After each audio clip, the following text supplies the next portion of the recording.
Friends, welcome to village Tamil. இன்றைக்கி நம்ம என்ன பார்க்க போகிறோன்னா லாங் வீடியோ தான் பார்க்க போகிறோம். இந்த 7 பழக்கங்கள் போதும். வீடு எப்போவும் க்ளீனாக அண்ட் ஃப்ரெஷ்ஷாக இருக்கும். வீடு க்ளீனாக இருக்கணும்னா பெரிய வேலை ஒன்றும் வேண்டாம். பாட்டிக்கு அடுத்து சின்ன சின்ன பழக்கங்கள் இருந்தாலே போதுமானது. வீட்டில் தினமும் சின்னதாக இருந்தாலும் பூ, மல்லி, ரோஜா எதுவானாலும் பரவாயில்ல, அது வீட்டு வாசல்லையே நேச்சுரலாக ப்ரெஷ்ஷாக வைக்கும். ரூம் ஸ்ப்ரேயர் வேணாமே. தண்ணீரில் கொஞ்சம் எலுமிச்சை சேர்த்து துடைக்கும் போது ஃப்ளோர் ஸ்டிக்கினஸ் இல்லாமல் இருக்கும். அதோட லைட்டாக ஒரு ஃப்ரெஷ் ஸ்மெல் வரும். காலில் நடக்கும்போது க்ளீனாக நமக்கு ஃபீல் வரும். வாசலில் தினமும் கோலம் போட்டிங்கன்னா ஆட்டோமேட்டிக்காக ஸ்வீட்டிங் பழக்கம் வரும். அப்போது என்ட்ரன்ஸ் எப்போவுமே நீட்டாக இருக்கும். நம்ம வீட்டுக்கு கெஸ்ட்டு வந்தாலும் பெஸ்ட் இம்ப்ரெஷனாக நல்லா இருக்கும்.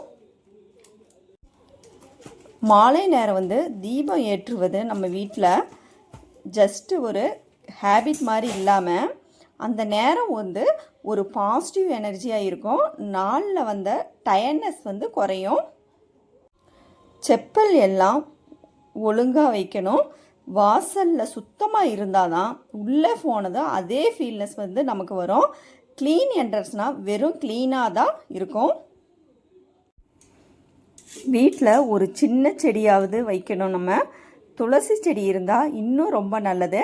கண்ணுக்கு க்ரீனாக இருந்துச்சுனாவே வீடு எப்போவும் லைக்லியாக இருக்கும். காலையில் எப்போவுமே ஜன்னல் திறந்து வைக்கணும்.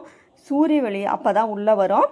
வீடு எப்போவும் நேச்சுரலியாக ஃப்ரெஷ்ஷாக இருக்கும்.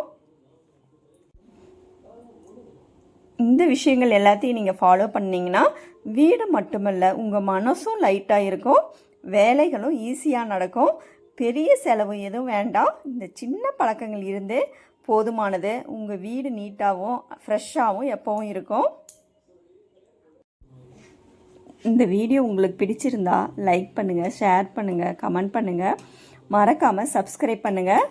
பாசமுள்ள வில்லேஜ் தமிழ்.